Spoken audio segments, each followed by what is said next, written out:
I'm going to show you how I fill the feeders and with what and why. Different species, I have different lengths of hook lengths. Look at that, lovely F1, yellow Fjuka, eh? How about that? We're fishing under the far bank. Why are we doing that? It's all about swim management.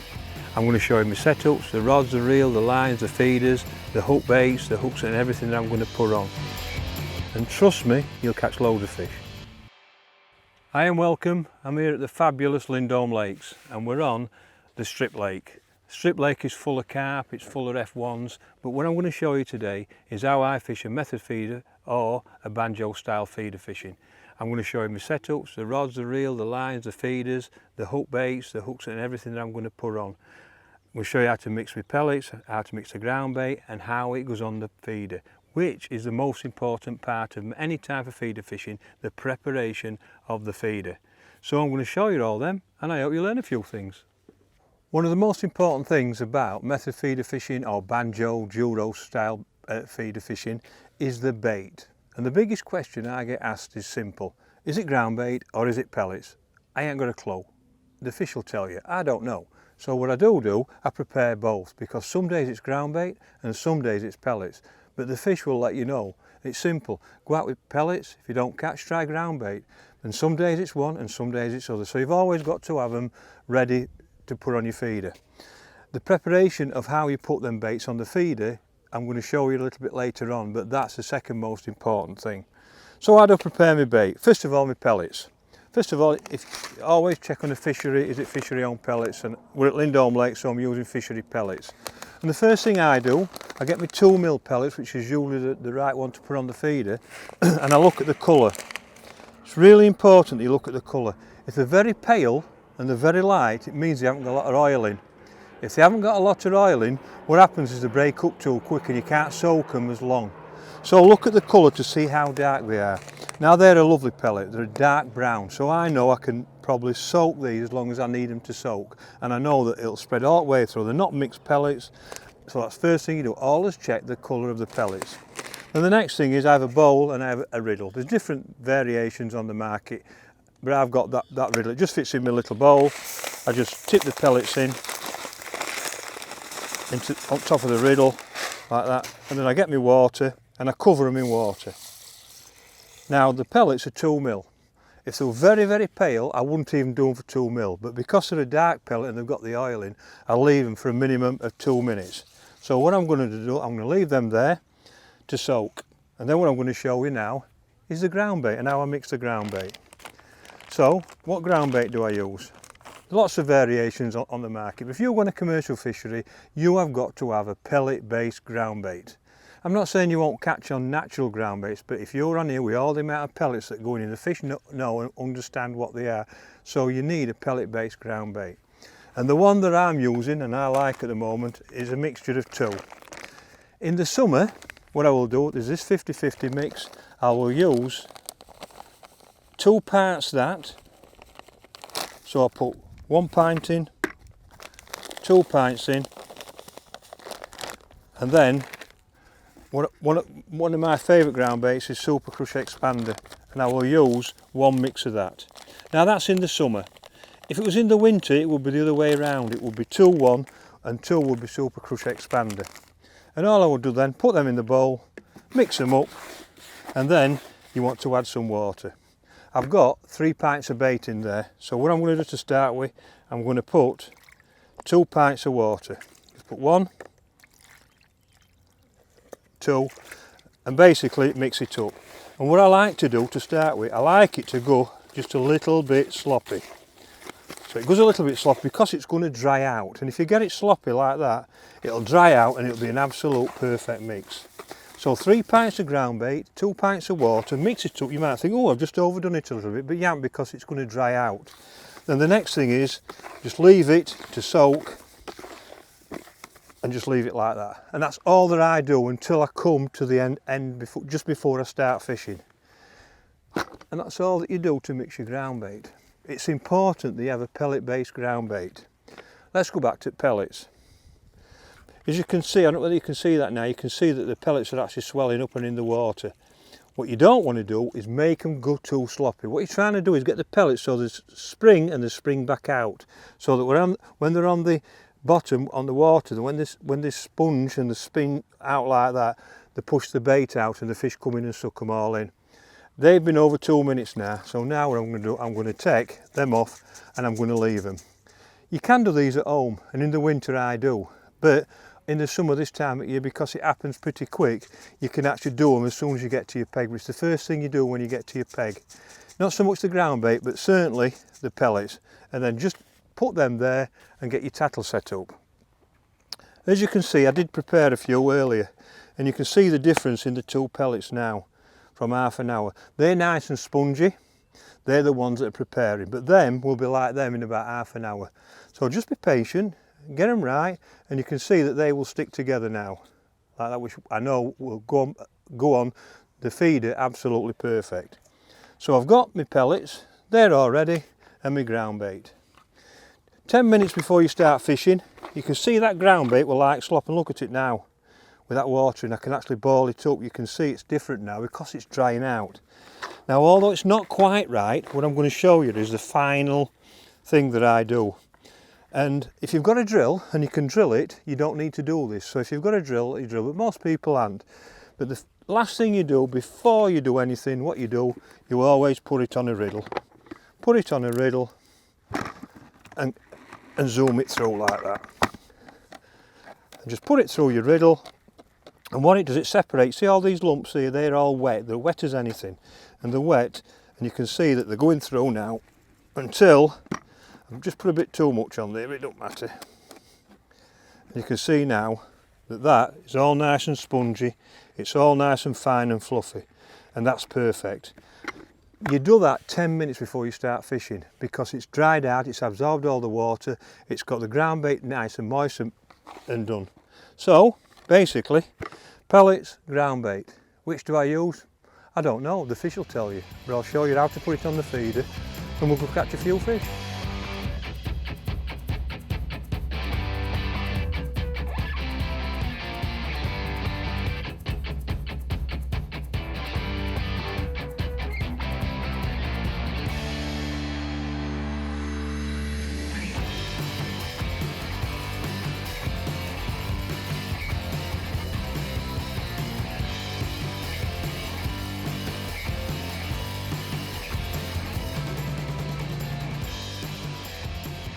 One of the things I'm very particular on is my setup, my organisation at my peg. I spend lots of time to get it so I'm comfortable, I'm sat in a nice posture, and back's not bent or anything like that.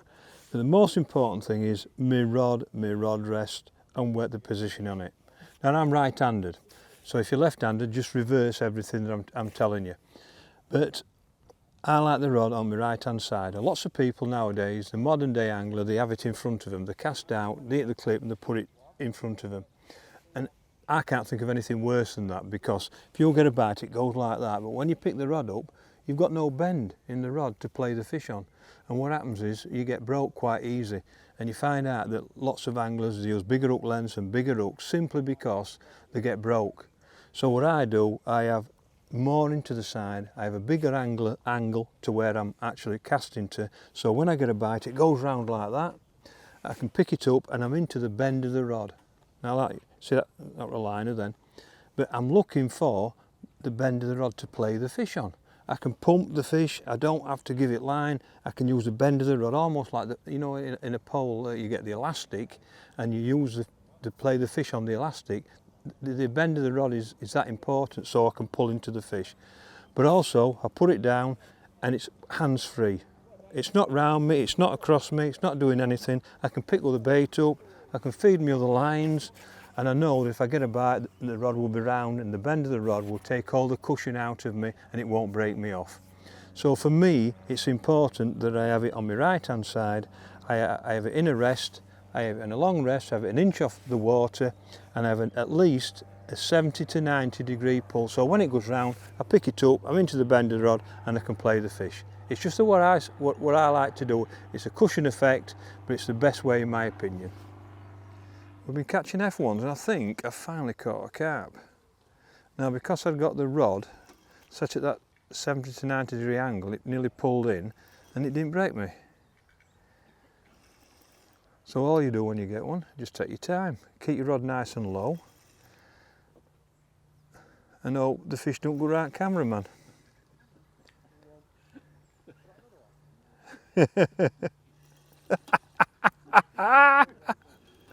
And hope it's a little carp. No, I don't know, it might be a big F1, but it's still a nice fish though. There we go.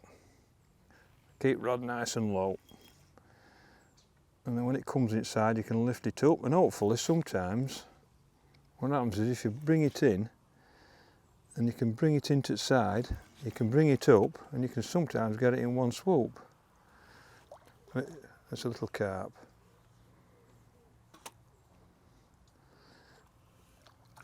Oh, nice fish.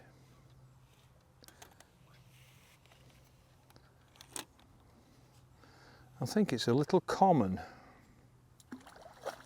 Oh, look at that nice red tail come up. Oh yeah, look at that, a bonny fish. Oh, this is definitely a nice fish. Just take your time. A lot of people panic at this time and don't, they see it and they want to get it in. Well, don't, just take your time. It's hard enough to get on. So just let it come in. There you go, look at that beauty. Oh, look at that. Nice fish there. Oh, a 5 pounder. Look at that, that's a bonny one.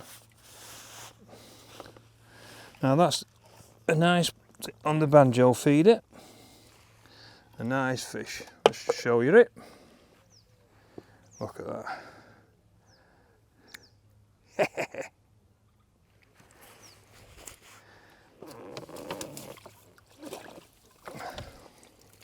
Right, I'm going to talk to you now about tattle and getting your tattle right and getting it balanced. I have a set routine where I do with tattle. When I'm fishing, when I'm rod fishing, it's about the distance that I'm fishing. So if I'm fishing up to 30 metres, it'll be a 10-foot rod.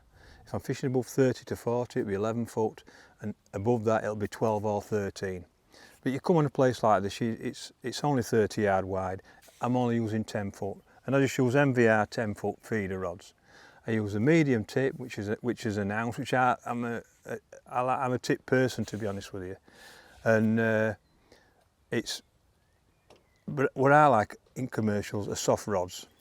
I don't like stiff rods, and one of the reasons for that is I can play the fish better, I can use little hooks and lighter lines, and I believe I get more bites that way and more fish. So I like 10 foot for short distance, and as you can see, it's nice and soft. I can bend into the rod and it's nice and simple. But I like tips, and I don't use anything above an ounce. All tips I use are an ounce or 3/4. I don't like half-ounce tips. I just find that ounce is just about right. So that's my rod. It's a nice 10-foot. Reels 4000 size for this. I only use the 5.5 when I'm going distance, perhaps above 50 yard. But up to 50 yard you can get away with a 4000 size reel. The line I use 8 pound or 0.26, and it's a carp feeder line. It's the best line I've ever used for feeder fishing.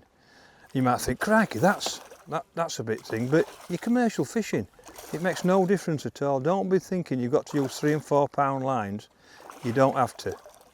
Little nice mirror there, look. So put 26 on, 0.26, it's 8 pound, it's strong, it's made for commercial fishing. And then the feeders. There are 2 different styles of feeders, and you've got your banjo style, which is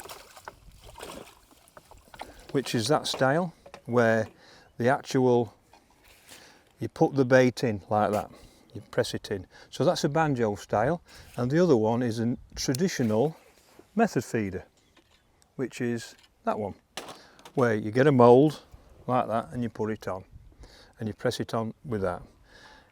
Each has its own advantages. When I'm catching lots of fish and the fish are free feeding, and in the summer I'll nearly always want to catch them on a method. But when I'm fishing for a few fish and in the winter I think that's too open and the bait, there's too much bait on there, so I'll use the banjo style. But the easiest ones to use is the banjo style. That's the easiest ones to use, because you cannot, it's very difficult to get it wrong, because you're actually pressing the bait into the feeder, you're not putting it on like you are with a method. But them's the two most popular styles of commercial feeder fishing. And they just run onto a speedy bead like that. There are different ones that go inside. I don't like them. I like to use the one that bounces onto a speedy bead like that. And the hook lengths, I will use, it depends on the hook. Like the 18s I'll probably use 014, a 16 to 016, and if I'm on a 14 I'll probably have an 018 or an 020. And usually they are 4 inches long on a normal commercial fishery. And that's a simple setup it is. Get all the places I go to, it's all free running, so I use free running feeders. You can get them with elasticated, and some venues allow that, and if they allow that and you want to do that, but I don't like extras on my feeder. I like it free running. I don't see anything more simple than that. I just think it's perfect. So even if it were allowed elasticated feeders or fixed, I still prefer it free running. And that's my tattle. It's as simple as that. 10-foot rod, nice and soft, MVR rods, 4,000th size reel. My line is 0.26 onto either a banjo style feeder, they're the UVA, and or a method size. And that's my simple setup. Simple as that. Right, that's another nice F1 in the net. So while the tattle's out, what I'm going to show you now, I'm going to show you how I fill the feeders and with what and why. And also I'm going to talk about it's really important, the length of that hook length. It's really important, but the first thing you need to do is always check the fishery rules, because every fishery is a bit different. Some don't even allow methods, you have to use an open feeder. Always check the rules, but if you're allowed to use a method or a banjo style feeder, the hook length is really important. Now why is it important? I learned a few years ago that with different species of fish, different hook lengths matter. And I learned by getting a battering off a lad in Italy on the Tiber River. He was catching chub on a pellet feeder with sticky mags, and I couldn't catch him. And I was fishing 4 inches and I couldn't catch him. When I got one, it was a small one. He weighed 14 kilo, I weighed 8. I got a right good hiding. After the match I run down and I went. Before I got to him I was like that, and he said to me, "Your hook length, Tommy, was too short." And I went, "What do you mean 4 inches?" No, not for chub. It needs to be 6 inches or 15 centimetres. I went, "Really?" So I went back to my peg and I put 6 inches and cast it out at the end of the match. It went dunk, big chub, second cast, big chub, barbel. The year after I went over and I did that, and I caught and won 2 matches by doing that using a 6-inch hook length. So on the way home I started thinking, I wonder if it makes a difference with other species, and it does. And what I've learnt now over the years is if the fishery rules allow it, when I'm fishing just for F1s, a 3-inch hook length is best. When I'm fishing for carp and F1s, a 4-inch hook length is best. When I'm fishing for bream, 5 inches. And when I'm fishing for chub and barbel on a river, 6 inches. It makes a massive difference, it really does. So the different species, I have different lengths of hook lengths. But when I come on a commercial, I'm fishing for carp and F1s, it'll be 3 or 4 inches. A lot of fisheries have 4 inches, well if that's the case it's 4 inches. So it's either 3 or 4 inches on a commercial fishing. So, the feeders, how do I load the feeders? Well, first thing is the hook bait. The hook bait, if you want a colour bait, you've got these new Fjuka baits, that you've got 4 different lovely colours. You've got white, yellow, red, orange. They stand out, they're brilliant. You can just hook them as normal, like I've just there, I've got it just hooked. You can hair rig them, you can put a pin in them, you can mould them about and put them in your bait. Or you can just use the commercial fishery pellets. Sometimes, because I'm firing at 6 mils in, you pick a 6 mil up and you put that on.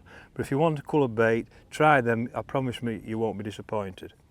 But that hook bait is important, but it's only important when it's inside the feeder, because the fish come to the feeder, they want to feed on the feeder. So if that's loose and it's away from it, you won't get a bite. It's got to be tucked in, it's got to break down with a hook bait in the middle. So when I'm fishing a banjo style feeder, it's quite simple. I just fill it with pellets, I press it as hard as I can so they're all in the bottom like that. I get the hook bait, I put it on the top like that, and you can see now with pellets, nice bright hook bait there stuck out, and then I gently cover over the top, and first one I press gently, second one a bit gentler, and the third one quite tough. So eventually when I do that, and I put it into the mould with my hands and I press it as hard as I can. The 2mm pellets are spongy. You're compressing them. When they get in the water, they'll pop out like that, and your hook bait will be sat on the top. Now I can't see that hook bait, and I don't want that, because I think when you cast and it hits the water, I think the pellets get knocked off. So I think it's important, but what I've got to do is make it firm enough like that, so that I know when it goes in the water, the holes in the bottom will push the pellets out and your hook bait will be in the thing. The fish come in, suck them all in with your hook bait. And that's our banjo style method feeder is perfect and the best way to load it. That's, to be honest with you, as good as it gets. Now, like I said, that's one way, and that's the easiest way. If you're stuck and you're not quite sure, use that style of feeder, because it's the easiest way to do it. But it might not be the best. So, with that feeder, you normally only put in pellets on. You wouldn't normally put ground bait in. But when the fish want ground bait, you use a method style feeder. It's different when the fish respond to method. And also, as you can see just here, I've got pellets and I've got ground bait. And like I said at the start, when I was mixing my ground bait, I don't know, it's about the fish, and it's about what the fish want to do. Sometimes it's a mixture, and I always have a little bowl outside me called my mixing bowl. And sometimes it'd be a handful of ground bait and a handful of pellets, because I can't make my mind up what the fish want, and I might mix it up so it's 50-50, or even a few more pellets or a bit more ground bait. And what I do then, I find out that that's the best. So there'll be an option that you can do, but if you've got both mixed up, it's easy to have a little mixing bowl outside of you. And I'll be honest with you, I catch more fish probably on this with the ground bait and the pellets, especially on the method, than I do anything else. I wouldn't use that in a banjo style feeder because it won't come out because it's ground bait. But on a method, this is what you do. That's a method feeder, just a small method feeder. I've just got a yellow Fjuka bait on, like that, 4 inches hook length, and all I'm going to do there with this, you get a mould. So, if I'm going to fish ground bait, I always put a little bit in the bottom, and I put the bait in the middle, and I make sure it's smack in the middle. I overfill it then, and then I press on, and I press it as hard as I can, and then I release it. Now you can't see that bait, but that's what I want. I don't want to see it. I don't like it on the top, because I think when it on the top it hits the surface and it comes off. So that's how you feed with ground bait. It's dead easy. Just a little tip for you. If you ever get ground bait or pellets that stick in a mould, get a little bit of dry ground bait and just sprinkle it in the bottom. Only a right little pinch in the bottom, and it won't stick to the mould. We've all had it, I know, because I've had it, so I know everybody's had it. And then if you want pellets, all you do is basically the same thing. You've got your hook bait on, get your pellets, put a few in the bottom. I always put a few in the bottom, put your hook length in the middle, put it with pellets, and press it. Press it as hard as you can. And there you can see is pellets on a method feeder. Now then, I'm going to tell you something now. When on that, because I've only got pellets in, I've done it for a reason, to show you, you can see that there's holes in the pellets. Because there's holes in the pellets where they meet, they're not met together perfectly. So what happens is it goes through the end, it hits the water, they get knocked off easily. So the deeper the water, what you've got to do is fill them holes in. And all you do is put an handful of ground bait in. So you get an handful of ground bait in, you put it in with your pellets. Oh sorry, wrong tub there. Just fill it like that, just put an handful of ground bait in, and what happens there is you fill it up, and you'll see now that that bit of ground bait has filled the holes in. You don't need a lot, you only want an handful. And you press it, and look at the difference there, it's all filled in now. All the holes are filled in, so I know that will get to the bottom before it breaks up, because the only thing I'm interested in is getting that to the bottom before it breaks up. I don't want it breaking up, going down, you get fish all over, your hook bait comes away from your bait, and you won't get a bite. Trust me, you won't get a bite. So make sure that your presentation there is the most important thing. It might be ground bait, it might be pellets, it might be a mixture of them both. It might be a mixture, that's why I always have a little mixing bowl to make sure that it's perfect. And them's the things that I do regarding hook lengths, the way that I fill the feeders. And you'll fill the feeders that way and cast it in and make sure it goes plop, and trust me, you'll catch loads of fish.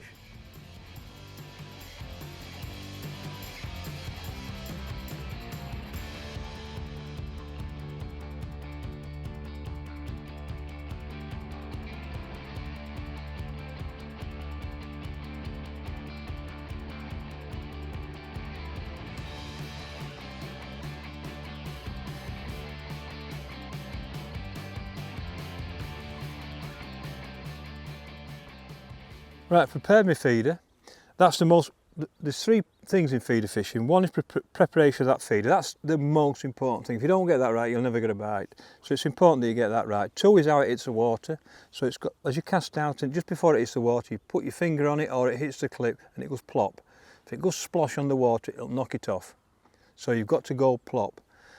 Then the third one obviously is don't move the feeder. You must never do that. They're the 3 points on feeder fishing. But where do I fish in my peg?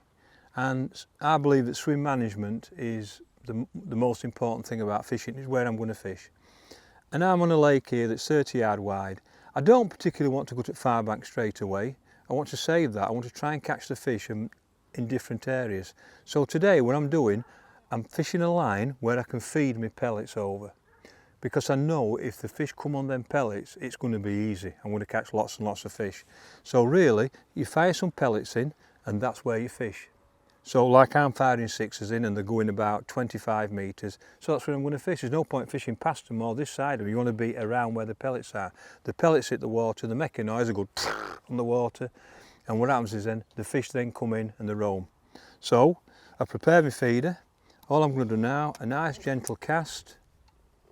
Cast it out, plop. It's hit the bottom. I'm then going to just put the line under and I'm going to let it sink. I'm not going to move the feeder, I'm just going to let the tension of the line take itself and it sinks, so it goes under the surface thing.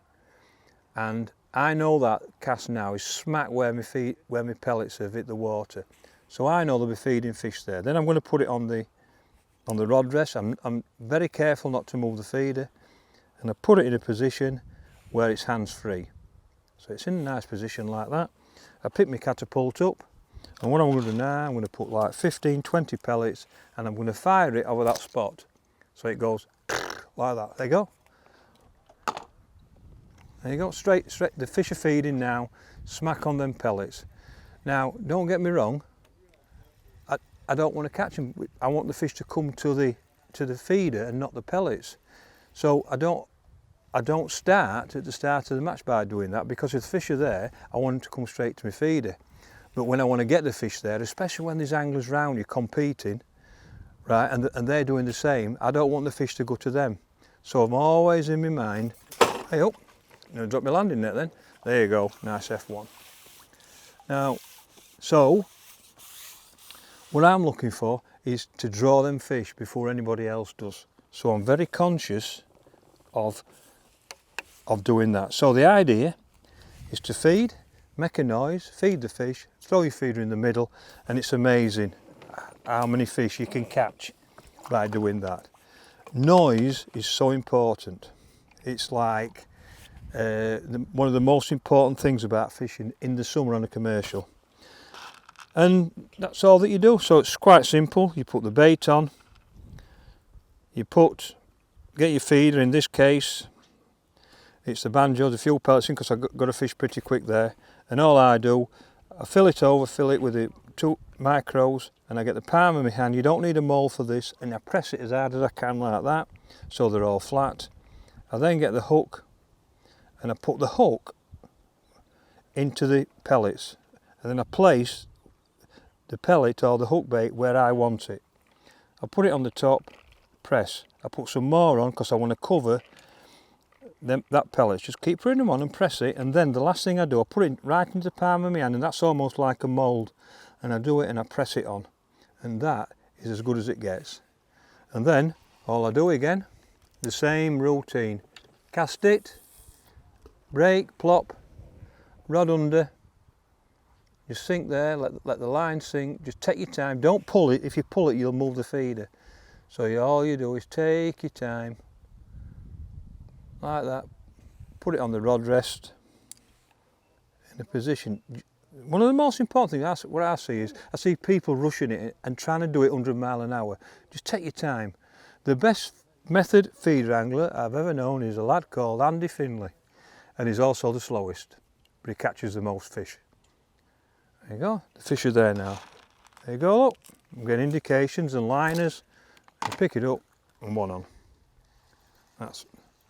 That's because now the fish have come to the pellets, and it's easy now, because what's happened is the fish are feeding, they've come into the pellets, and it's a routine. And that's what you've got to do, is get yourself into a routine, but the right routine. And just take your time when you get a fish. Take your time. So, as you can see, a basic setup, a basic pattern, your rod, your reel, your line, your feeder, the way you put it on, the hook bait are really, really important. And you can catch, if you get it right, you can catch great big F1s like this. And just take your time. It's not a rush, it's not a race, it's about getting them out, not a race. And we've got, there we go. Look at that for an F1. Woohoo! Get in there. So, if you get your tackle right and you get your feeding right, you can catch fish just like that. Right, so I presented the feeder. I've got the bait on the feeder. That's the most important thing. Of the three most important things, that's the number one. I've prepared that perfectly. I'm happy with that. The next thing now is to make sure it hits the water and goes plop and not splosh. If it goes splosh, it lands like that and it gets knocked off. You've got to make it land that way, lead first, so it goes plop. So when you cast it out, you just want to overcast it. If you're going 20 metres, in your head think 22 metres, and then it hits the rod and it goes plop. It pulls the rod down and cushions it onto the water. So I'm going to cast out now. You always pick an object opposite you. Like I'm going to pick that second platform, that's my target where I'm going to go to. The next thing then is to adjust your body and face that target. You can't cast sideways and cast over your head, it will go everywhere. Turn your body and then face the target that you're going to go to. Then you get your rod. I'm right-handed, so my right hand is my direction, my left hand is power. So the further I want to cast, I bring the left hand in and I pull the rod through as I'm casting. But I'm only casting 25 metres, so it doesn't really matter today. I don't have to pull the rod through. But what I do, I put my arm out straight, I face the rod at the target, I put the bait in front of me, I don't waggle it about, I bring it straight past the rod. Like that, bring it past the rod. And then when I get to that position, it's in a straight line to my target, I put my hand on the butt and I pull, plop. And then I let it hit the bottom. And that's the way it goes. It can't go anywhere else but straight, because if you cast sideways, what happens is, as your rod goes round, your tip will be going from left to right. And look at the feeder, how it's swinging. So if I cast when it's there, it will go to the right, and when it's there, it will go to the left. So the idea is to get it in straight line is bring the feeder past the rod. Bring it past the rod, cast it, plop. And it can't go anywhere else but straight. Then let it hit the bottom and don't move the feeder and you'll get a perfect cast. And that's what you do to cast it in a straight line to the same spot the whole time. Right, hook baits. Hook baits is really important when you're fishing with a method feeder, and the simple answer to it is, if you're catching fish on a hook bait, you don't have to change, you don't have to mess about. But what is the hook bait? What do the fish want? Well, it's up to you as the fisherman to find out what's best. Sometimes, because you love feeding pellets over the top of your feeder, it's better just to have a banded pellet on like that. But sometimes you want a colour bait or something that's just a little bit different, so the fish can be attracted to it, see it, pick it up quickly in all that bait that you're going to put in. So what I'm going to show you is this new Fjuka bait. I'm going to show you how to hook it, and there's different ways that you can actually hook it. Well, first of all, if you're on the pole or you're on the waggler or on a method feeder and you just want to use a hook with no band or anything like that, you can actually get it and you can hook it. And all you do is put the hook into the bait and turn it onto the hook, and you can see that that's hooked perfectly. So if I'm on the pole, that's how I would hook it. But of course on a method feeder and a short hook line, sometimes the fish are pulling at it and you want a little bit more security. So you can do a couple of things. You can either use a little stop, quick stop, so you can pick a pellet up, you can pass it through the centre, pull it out the other end like that, turn it round and put the quick stop on the bait. And that way, that's one way, that will never come off. Or you can use a pin. You get a little pin like that where you put it on, and what you can do with that pin, you can press it in, just push it in like that, and that's easy. But the beauty about these baits is they're very colourful. You've got the white, the orange, the red and the yellow, and they stand out on a method feeder. And when the pellets are moved and there's a nice bright hook bait there, it's actually perfect for the fish and they'll just suck it straight in. But of course, them's the best ways to put them on. So you can use a pin, a quick stop, or you can just hook it natural. And them's the best ways of hooking any bait that goes on or in a method feeder.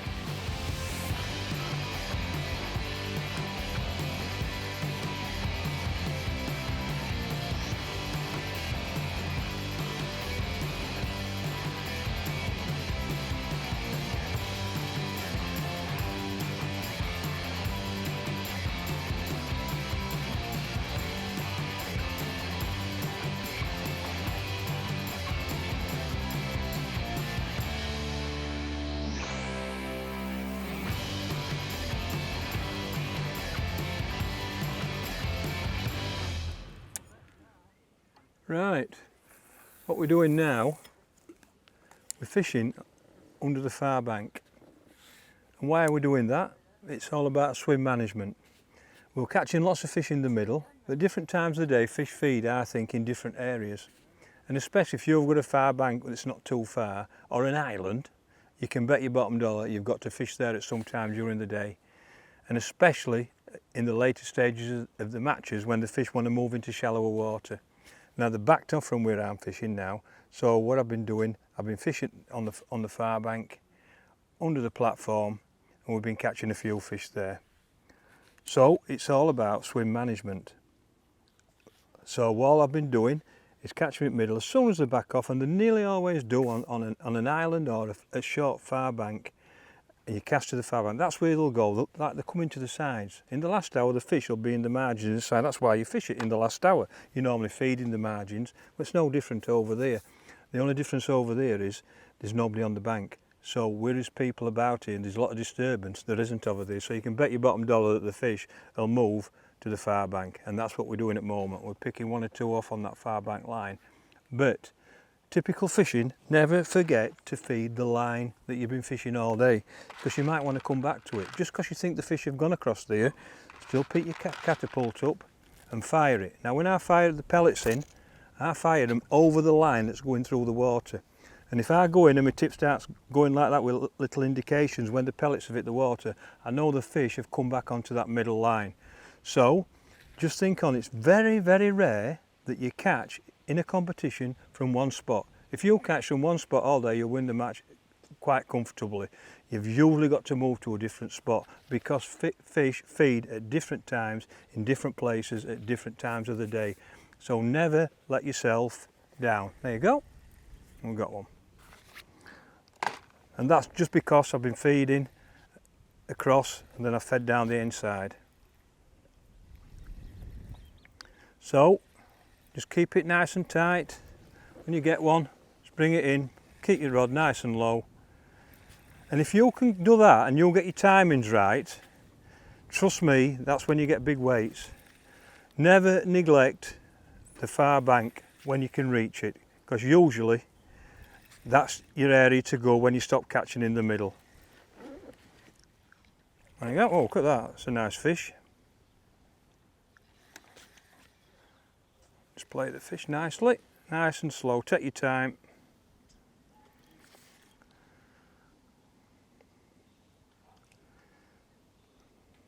Oh, I think it's a little carp, this. I'm catching some really nice F1s.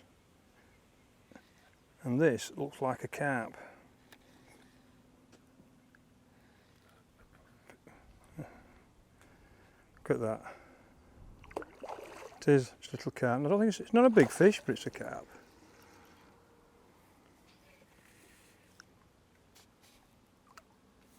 Oh, it isn't, even I'm wrong, it's a big F1. What do I know? There you go, look at that, £3. Thanks for coming. So, we've caught that and some other fish simply because I stopped getting bites and indications on my middle line. We changed and went to far bank and we started catching through there. So, you've got your choices and that's what you're doing, just proves that it works.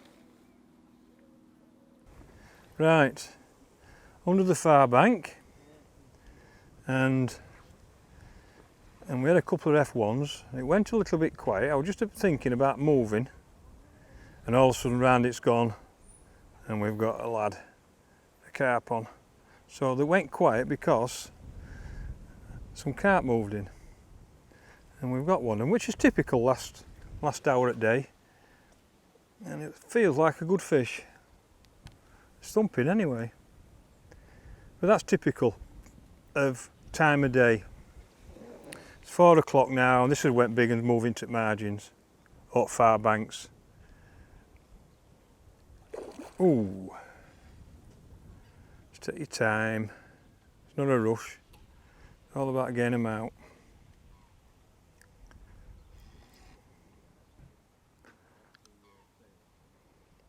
Oh yeah, looks like an 8-pounder. A little minnow.